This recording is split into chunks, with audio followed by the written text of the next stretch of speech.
Well, greetings and salutations, everybody. Welcome to the John Campea Show here on my YouTube channel. I'm, of course, your host, John Campea, and as always, it is an honor and privilege to have you joining me for some movie and television and all that fun stuff that we enjoy so much discussion today. It is Saturday. It's a glorious Saturday.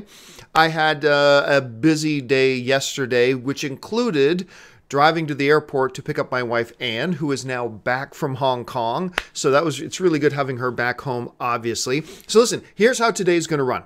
I've picked out a bunch of emails and topics that you guys have sent in to me. Now, how do you email in a question or a topic to be on the John Campea Show? It's simple. Just email me anytime at john@thejohncampeashow.com. Once again, that's john@thejohncampeashow.com. And this is important, guys.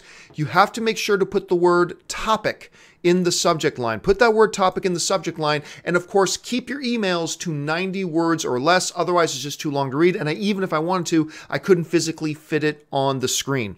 Now, after I take those questions and topics that you guys have emailed into me, I'm going to go over to the live feed, to the people who are watching this show live on Saturday morning. And if you're watching live, here's how you can get a live question on the show. Maybe see your tweet pop up here on the screen.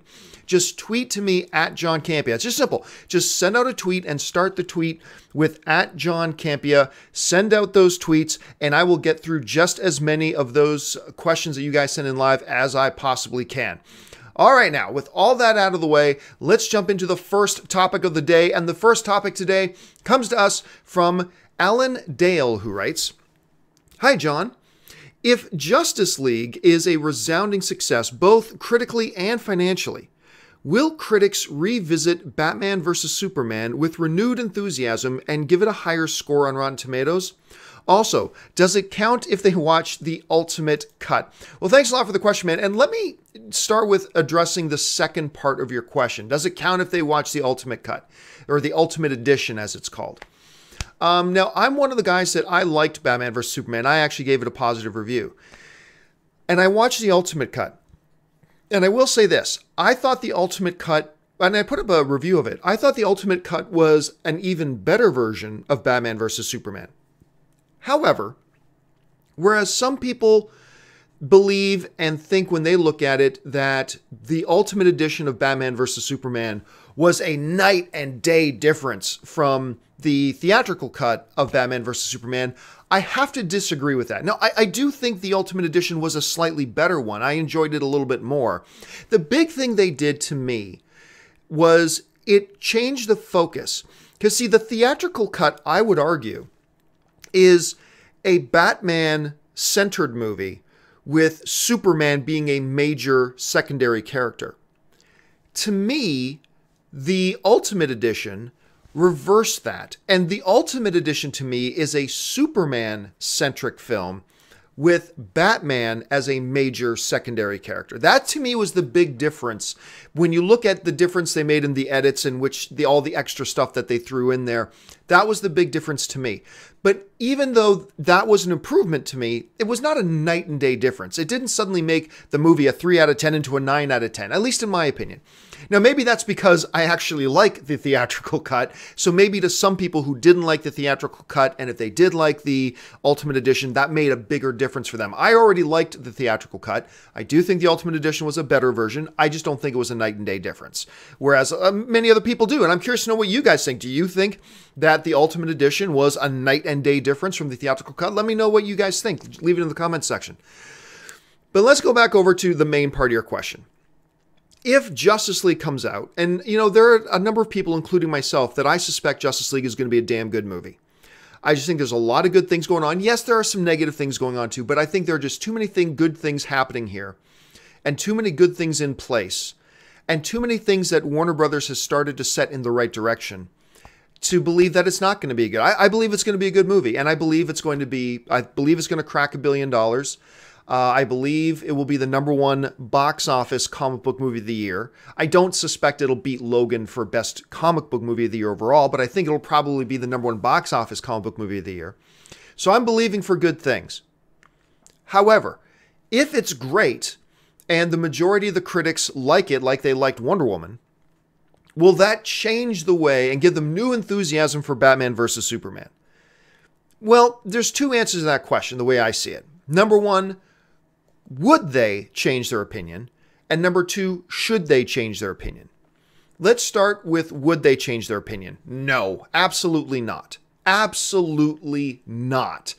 There is a long litany of sequels that have come out that have been better, or not a long litany, but there have been a significant number of examples of sequels that have come out that have been better than the originals, and it did not change people's opinions of the previous film. All right? So look at Star Trek, right? That first Star Trek, the motion picture, came out. That is not a good movie.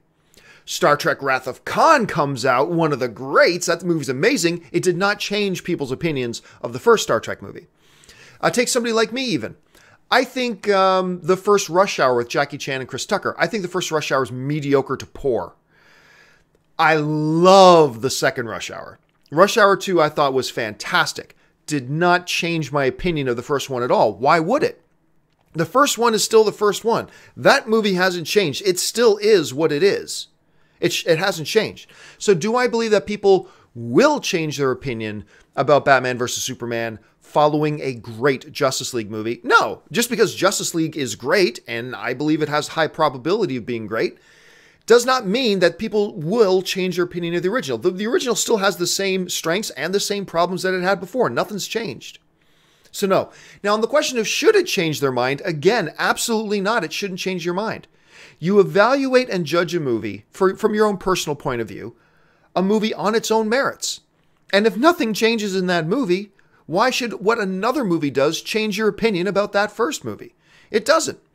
And even if Justice League comes out, let's say Justice League comes out and surprises even me and is like even better than Logan, okay? And you know how much I still think Logan is the best film of the year. But let's say I watch Justice League and I think it's even better than Logan. Is that going to change my opinion? Like, is that going to increase my evaluation of Batman vs. Superman even 1/10? No, it's not going to change it at all, nor should it. You evaluate each movie on its own merits. And that's why I think when a sequel comes out and a sequel sucks, it should not affect, like Hangover 2 came out and it sucks. It doesn't change our opinion of how great the first Hangover is, nor should it. So no, I don't see the response to Justice League, and even if, let's say Justice League is horrible, let's say Justice League sucks, which I do not believe it will, but let's say it is. Let's say it's absolute garbage, it's worse than Fantastic Four. Is that suddenly going to make me look at Batman vs. Superman and change my positive review of it to a negative review? No, because it doesn't change anything. Batman vs. Superman is still Batman vs. Superman. No matter what Justice League does, good or bad, Batman vs. Superman is still Batman vs. Superman. So, I don't know, what do you guys think? Let's say you're somebody who didn't like Batman vs. Superman. If you watch Justice League and it blows your socks off, will that make you reevaluate what you think of Batman vs. Superman? Let's say you're somebody who really loves Batman vs. Superman. If Justice League comes out and it's terrible, will that lessen your opinion of Batman vs. Superman? Leave me your thoughts in the comment section below. I'm actually really curious to see how some of you guys think about this. All right, let's move on now to the next question. And the next question today comes to us from Alex Deasy, who writes, "Hey John, love the show. Keep up the great work." Thank you so much, Alex. "What is your opinion on the Rocky franchise and including Creed?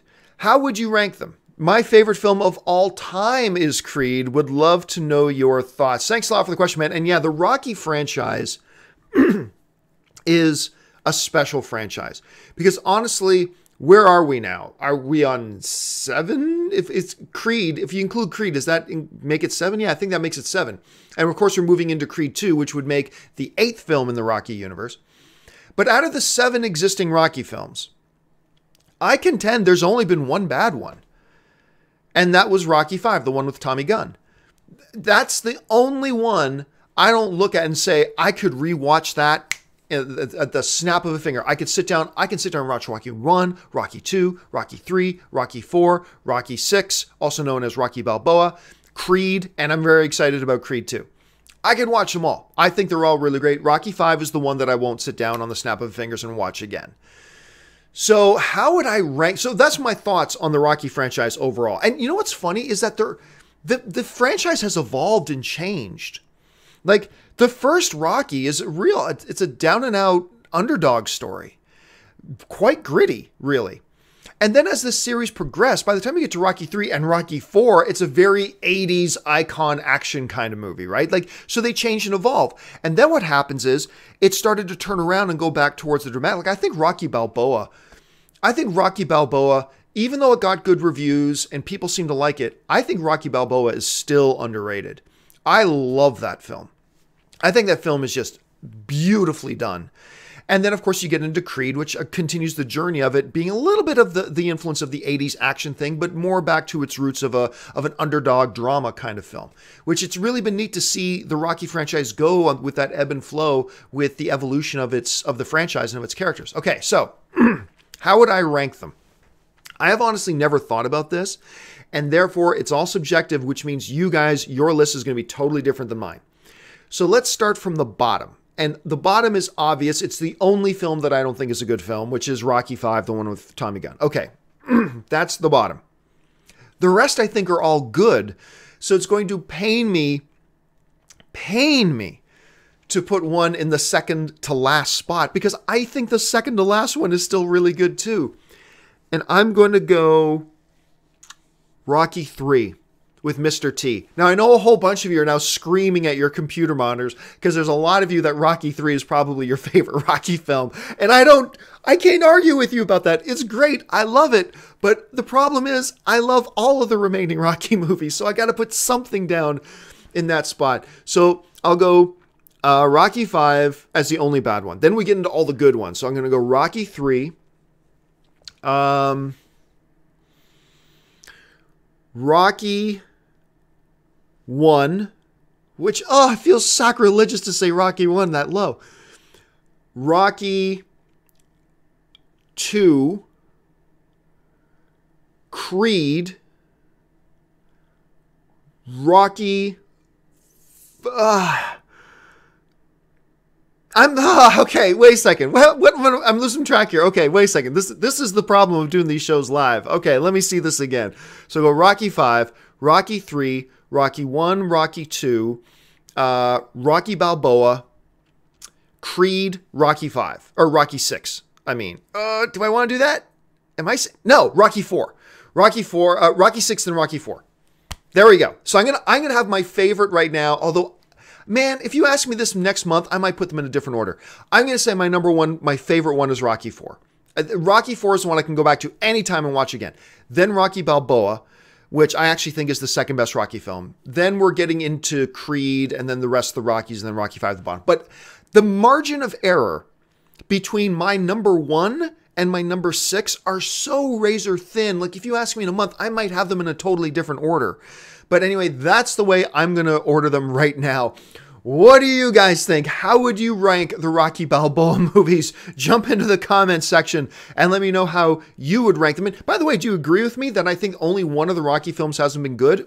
Or did you even like Rocky 5? Or did you dislike more than just Rocky 5? Let me know what you guys think in the comments section. I want to get some discussion going on this. All right, now let's move on to the next question. And the next question today comes to us from Brandon Rushing, who writes, "Hi, John. With Deadpool 2 coming out 1 week after the Han Solo film, 2 weeks before Incredibles 2, plus Jurassic World sequel coming out 3 weeks as well, do you think it won't make as much money Fox will hope for? Thanks, and keep up the good work." Well, thanks a lot for the question, Brandon. And, well, here's the thing. First of all, you've heard me say this before. I believe 2 weeks is enough cushion. So I don't believe that Incredibles 2 nor Jurassic World are really going to affect Deadpool all that much. Okay, I don't think Incredibles 2 or Jurassic World are going to affect Deadpool 2 all that much. By the time, because you're talking, when Incredibles comes out, Deadpool 2 is heading into its 3rd week. By that point, Deadpool has already made the lion's share of its money. And now will still continue to make money after that point. But that's why I don't think Incredibles 2 or Jurassic World are going to make all that big of a difference on it, okay? The big question mark is Han Solo. See, the difference though between Han Solo and, say, Wonder Woman, the Wonder Woman situation where Wonder Woman is looking at going face-to-face with Episode 9, is the episodic films are going to make a lot more money than the anthology films. We've already seen that. And it's going to continue. The amount of anticipation for the Han Solo movie is nowhere near the amount of anticipation for, say, The Last Jedi or Episode 9.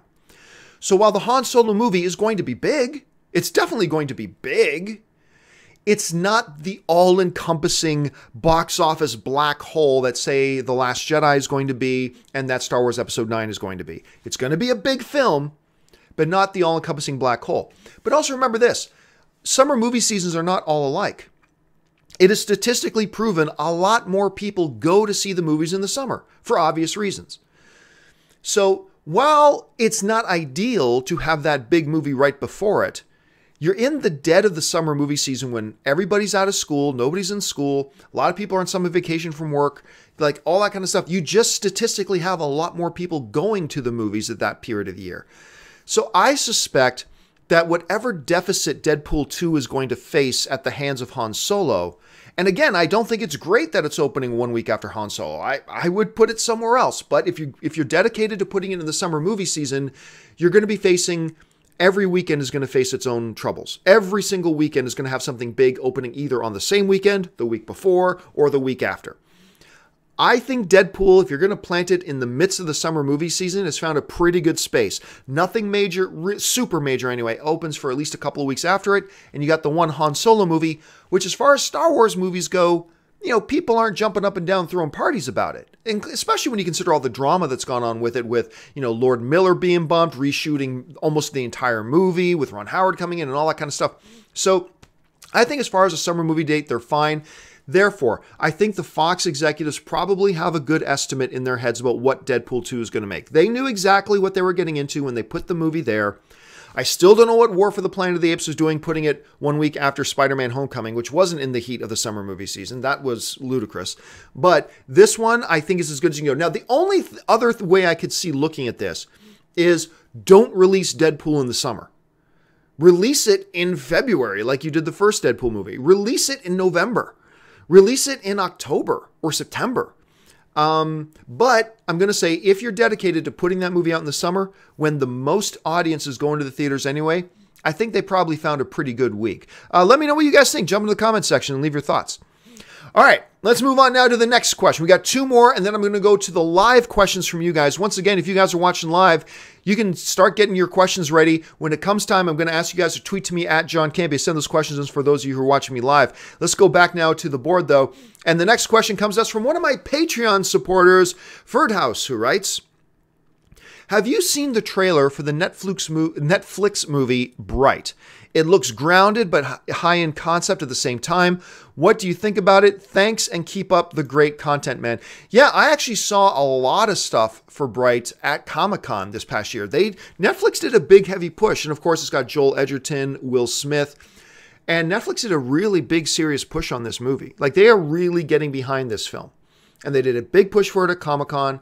It's a good-looking trailer. I'm not going to say it's a great trailer. I think it's a good-looking trailer, though. I mean, obviously, though, it does clearly remind me very much. Remember that movie from the 80s, Alien Nation? About aliens came to Earth, they lived in isolation for a while, then they started integrating into human society, and the movie's about a cop and his new cop partner who happens to be one of those aliens. Clearly, there's some influence there between Alien Nation and what we've got going on for Bright, but also some unique elements as well.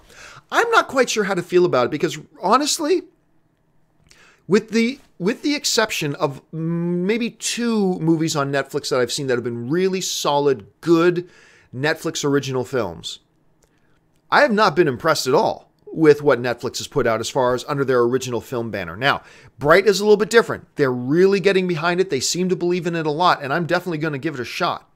It's just difficult for me right now to get really excited about a Netflix original movie when the vast majority of the Netflix original movies I have, punished myself by watching have been really piss poor. So there's one out right now that I'm very curious to see. I think it's called The Babysitter. That just dropped last week, I think. The trailer to me is very intriguing. It's got a really cool 80s vibe to it where this kid realizes his babysitter is part of a satanic cult and murdering people. That looks fascinating. I haven't watched it yet, but I'm going to watch it. I am curious about that. But aside from that, the majority of the Netflix films I've watched have not been very good, with the exception of a couple. So let's put it this way. I'm very curious about Bright. I am curious about it. I'm going to watch it the moment it drops. But it's too difficult for me to get extremely excited about Netflix original films. All right, so listen, guys, before I move on to the final email question of the day, I want to take this opportunity. House is one of my Patreon supporters. Time for me to do my shameless plug of my Patreon campaign. Listen, guys, the only way I'm able to do all this stuff, because you guys know I left my corporate overlords, and the only thing that makes all my content possible is the support of my Patreon supporters. Do me a favor, if you're somebody who likes my content and spends any number of hours a month watching my content, head on over to www.patreon.com/John Campea. Check out, get all the information about what it means to be one of my Patreon supporters, how my Patreon supporters make my content possible, and some of the benefits of being a Patreon supporter. That would be amazing if you could help me out. So go on over there, check that out. And if you become a Patreon supporter, thank you so much. And if you don't, that's perfectly fine too. I'm just glad you're here watching the show with us. All right, now with that shameless plug out of the way, let's move on to the final email topic of the day, and then I'll go over to the live questions. And the final email topic today comes to us from Naomi, who writes, my question is regarding the Phantom Thread film. I haven't heard anything about the promotion of the movie, with the film scheduled for release on Christmas Day 2017. Do you think we'll get a trailer anytime soon? Will they even release the movie this year? Or do you think they'll delay it because there's such tight competition? Example, the Gary Oldman film. After all, this is Daniel Day-Lewis's last film, and they're hoping to get everything perfect. Well, thanks a lot for the question, Naomi. And yes, look, it still broke my heart when we heard the announcement a couple months ago from Daniel Day-Lewis's representation that this film, The Phantom Thread, is going to be his final film. I hope it's just because he wants to go back to shoe cobbling and do that full time and not because of health issues. But why bother speculating? Daniel Day-Lewis is, in my opinion, the greatest actor of all time, the greatest film actor of all time. I can't make educated commentary on stage performers or whatever, but I believe Daniel Day-Lewis is the single greatest motion picture actor of all time, bar none, end stop, nobody comes close. He is simply the best to have ever done it. And whenever he's on screen, you know he's going to deliver an for the ages performance, no matter what the movie is. He's just that type of actor. So this movie of his that he's doing with the same director that he's worked with before, including on There Will Be Blood, is The Phantom Thread, and it's supposed to be coming out in December. We have seen nothing. We're a little over a week away from November, and we have still not really seen or heard anything from The Phantom Thread, like not promotional art, not like any billboards, let alone trailers or commercials or anything. And you know me, I'm the guy who's always telling people, calm down, that we haven't seen a trailer yet. Calm down. It's still 4 months away. It's still 6 months away. But even I am like, we're almost in November and we still haven't seen anything from it. We are basically 2 months away from the movie releasing and we haven't seen the slightest thing from it. Look, do I think it's too late? No. Remember, the first John Wick movie, I don't think the first trailer for John Wick dropped until 1 month before the movie came out. Now, that's an extreme example, but just to show it does happen. So, do I think it's time to panic? No, it's not time to panic. But even I admit, the person who keeps telling people, relax about there not being a trailer yet, relax. Even I, at this point, am going, gosh, I wonder if something is up. Like, I wonder if they've changed their strategy with this film. I wonder if Daniel Day-Lewis announcing that this is going to be his final film, if maybe they've now wanted to move it to a May release date or a March release date or something like that. Push it off and do something special with it. Like, I don't know. I would still put my money on this movie releasing this December. I would still put my money on that. But at this point, and every day that passes, I'm becoming more and more open to the notion that maybe there is something up behind the scenes. Maybe they are going to push it back. Maybe they've changed strategies a little bit and they're going to push it. I'm not really sure. We're just going to have to wait and find out. Now watch this. 5 minutes after I'm done today's show, boom, they're going to drop a trailer for the brand new Daniel Day-Lewis movie. Who knows? All right. Let's see. Let's now move on, guys, to the live questions. I said I would save a little bit of time at the end of the show, take your live questions, and I'm going to do that right now. So let's do this. Remember, I don't really have time to screen these, so whatever comes up kind of comes up. The first question today comes to us from Animal Guy XXX, who writes, John, when do critics get to see Justice League and how early? Great question. I've been getting this question a lot. Reality is, most of the time, critics see the movie, most of the time. critics will see a movie about a week before it opens. Give or take. I mean, Thor Ragnarok obviously showed it to critics about like 4 weeks before the movie opened. Perfectly fine. That's fine too. But that's not the norm. Usually it's about 1 week before. So I'm going to guess it's about 1 week before. As of right now, we have not heard when we're going to get to see it. So I couldn't even speculate other than to say it's normal to see it about a week or anywhere between a week to 10 days before the movie comes out is normally when they screen these films for us. So I'm going to guess it's probably going to be sometime after Thor Ragnarok launches in theaters. So maybe November 7th, November 8th, something like that. It's probably going to be around that. But again, as soon as I know, I will absolutely let you guys know as well. Okay, let's move on. What's next here? This next one comes to us from Chris Woodburn 83, who writes, John, hey John, huge fan. And what are your thoughts on Revenge of the Sith comparison to the other prequels? Look, I'll say this. I think all the prequels are bad. Revenge of the Sith, I will say, is the least offensive. That's how I describe Revenge of the Sith. I do not think Revenge of the Sith is good. But I do think Revenge of the Sith, out of all the Star Wars prequels, is probably the least offensive of the prequels. I think it has some redeeming qualities. But to be honest with you, I think all the Phantom Menace movies, I think all the Star Wars prequels have some redeeming qualities, whether you're looking at Phantom Menace. Look, the lightsaber fight, I think is great. I think the pod race is great. I actually love the pod race. I think the pod race is a masterful bit of filmmaking when you look at everything from the visuals, the sound design. Dudes, watch the Phantom Menace and then watch that pod race and close your eyes and just listen to the pod race. The sound design, what Ben Burtt did with the sound in the Phantom Menace is unbelievable, particularly that pod racing. So I think all the prequels have redeeming elements. I just think as an entire package, they're pretty piss poor movies. That's just my opinion, of course. But I do think that Revenge of the Sith is probably the least bad out of the prequels. So that's my opinion. I know some people out there really like it, and that's great. That's why all film's subjective. All right, let's move. Let's try this. Jay Ben C writes, John, where do you see the John Campea show in 5 years? Probably on being the #1 rated show on Netflix. Yep, that's where I see the John Campea show in 5 years. I don't know. We'll have to see. Who can tell the future? Difficult to see the future is, as according to Yoda. All right, let's move on to this. Luis Anthony 65A says, John, has there been a 10 out of 10 movie for you this year? Why don't you incorporate movie ratings into your reviews anymore? The closest thing to a 10 out of 10 movie for me, and I won't say it's a 10 out of 10. I think I've only given like 6 or 7 10 out of 10s in the last 10 years. But the closest thing to a 10 out of 10 for me this year is Logan. Logan, I mean, obviously, because I still think that's the best movie of the year. But why don't I incorporate ratings? I think I answered this on a show the other day, but just in case I haven't, I'll repeat it. The reason I used to do my movie reviews all the time, 0 to 10. 0 being the worst possible thing you can make, 10 being the absolute best perfection in filmmaking. And I used to give scores out of 10.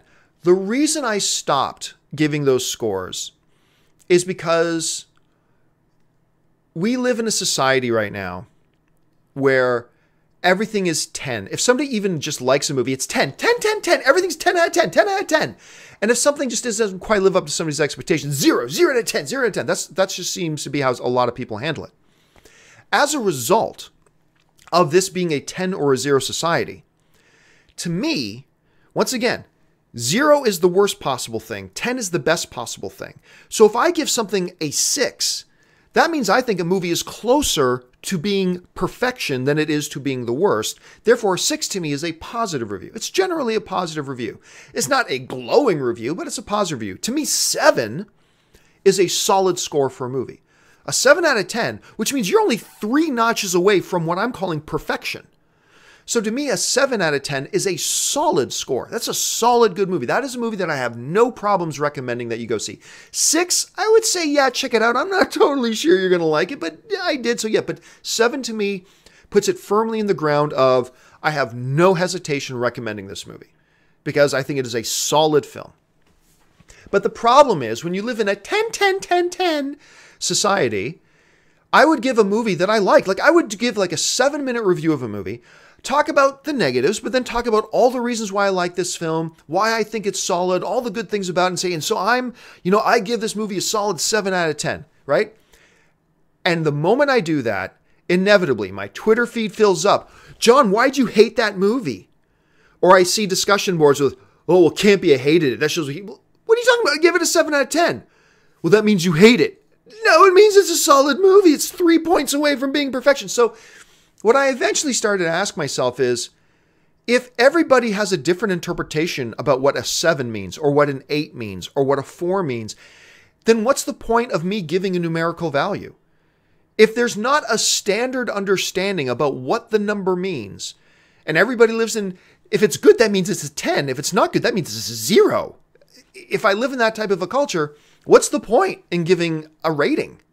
So I decided to simplify my rating by simply going at my reviews, and you see me do this. Do I give it a go, or do I say don't go see it? It's basically like what Siskel and Ebert used to do. Siskel and Ebert just used to have one rating system. Either a movie was thumbs up or was thumbs down. I say I either recommend the movie or I don't recommend the movie. And then I let my review speak for it. I'll say in my review, here's the things I like about it. Here's the things I don't. Overall, I liked it, and I give it a recommendation. That's why I don't give him 0 out of 10s anymore, because people just completely misinterpret them and start ridiculous debates about them, or try to use them as leverage for arguments later on. And there's just no point. So that's why I stopped doing it. But anyway, thanks for the question. All right, let's move on to the next question. And the next question, there it is, comes to us from Victor Sensei, who writes, John, Joss Whedon will be producing Batgirl in addition to writing and directing. What does being a producer allow him to do? It gives him a little bit more control. But here's the thing. In the movie world, the term producer is a very liquid thing. It's hard to pin down, because you could call, like, Steven Spielberg is a producer on 5,000 movies. When really what he did on a lot of those movies, he had one meeting with somebody. Or he said, I know the perfect guy to direct this for you. And he connects the movie with the director. There, now I'm a producer. Some movies, Steven Spielberg is a producer where he works like 3 months on the film with the rest of the team and really shaping the film. So what a producer is very intangible. So them calling Joss Whedon the producer, or a producer, there's going to be like 18 different people who will be listed as producers. Is he truly the producer, or are they giving him a producer credit? Until we know that, and we will probably never know that, it's really difficult to say. Good question, though, and we'll see. And by the way, I'm not 100% convinced that Joss Whedon's going to do Batgirl. I'm not 100% convinced about that. I got a feeling plans might change. Not that he'll be out of the DCEU, but I got a feeling that Warner Brothers might change their plans for what they want him to do. And we'll see. We'll see what happens with that. All right.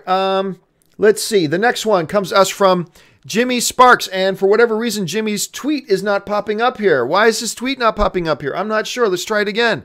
Nope. Can't get his tweet to pop up. All right. Let's try the next one here. The next one comes from PunyT256, who writes, John, The New Mutants, a fresh comic book movie, generic horror movie. Love the show. I think it's a fresh comic book movie. The way it looks to me, it looks like a fresh approach to the modern day comic book movie. Look, we have become accustomed to, and by the way, the movie might suck. It might completely suck. Absolutely. I'm not saying it's going to be awesome. I'm just saying I'm impressed that Fox continues to do the bold and the unexpected. When they did Deadpool, nobody expected it to be the success it was. Some people thought it would be good, but nobody was expecting it to be as good or as successful, certainly not both at the same time. Fox was rolling the dice. Logan, this R-rated film with their prime, most popular comic book character, to do a Johnny Cash kind of Western film, that was rolling the dice, and it paid off. In our modern incarnations of what the comic book genre is, we've come to expect certain things from our DC and our Marvel films. And they're all basically the same. I mean, they're all unique in their own way, but we've come to expect a certain thing from our comic book movies. for Fox to again break that current mold and go like gritty horror, I think that's bold as hell. I think that is bold as hell. Maybe it'll work, maybe it won't. We'll have to wait for that. We'll have to wait for the movie to come out to make a judgment on that. But I think it's bold. So I'm going to go with between a fresh comic book movie or a generic horror movie. I'm going to go fresh comic book movie because we have not seen a comic book movie try to take this type of approach before. So I think it's pretty impressive. All right. Let's see. Next one comes to us from Nathan Vandor, who writes, John, Breaking Bad or Game of Thrones? Easy. Game of Thrones. That one's easy for me. Don't get me wrong. That is not a commentary on me saying I don't like Breaking Bad. I do like Breaking Bad. I like Breaking Bad very much. But Game of Thrones, to me, is definitely the better show. I know a lot of people right now are screaming at the things. I'm not saying Breaking Bad is a poor show. I like Breaking Bad very much. It's a very good show. I'm not crapping on Breaking Bad. But I think Game of Thrones, what they've accomplished is pretty special. Okay, let's see here. Dave Nevermind writes, John, over under 60% we see Darkseid in Justice League. If you're talking about the first one, I'm going to go way, way under. I think we've pretty much heard confirmation that we're not going to see Darkseid in it. And maybe we will. It's possible. But as far as 60%, way under. I'm going to take way under on the 60%. Let's see. Next one comes to us from LT Miller, who writes, do you think it's a mistake for DC not to beat Marvel to the punch with Darkseid and Justice League before Marvel does with Thanos? No, they're different characters. Do the two characters have some similarities? Sure, but it's irrelevant. It does not benefit Marvel at all to have Thanos on the screen before Darkseid. It wouldn't benefit Warner Brothers at all to have Darkseid on the screen before Thanos. It's a zero-sum game. I really don't see there being any advantage to that. I really don't think it's going to make any difference whatsoever in the world. All right, let's try this one. Oh, it didn't come up. Let's try that again. Okay, here we go.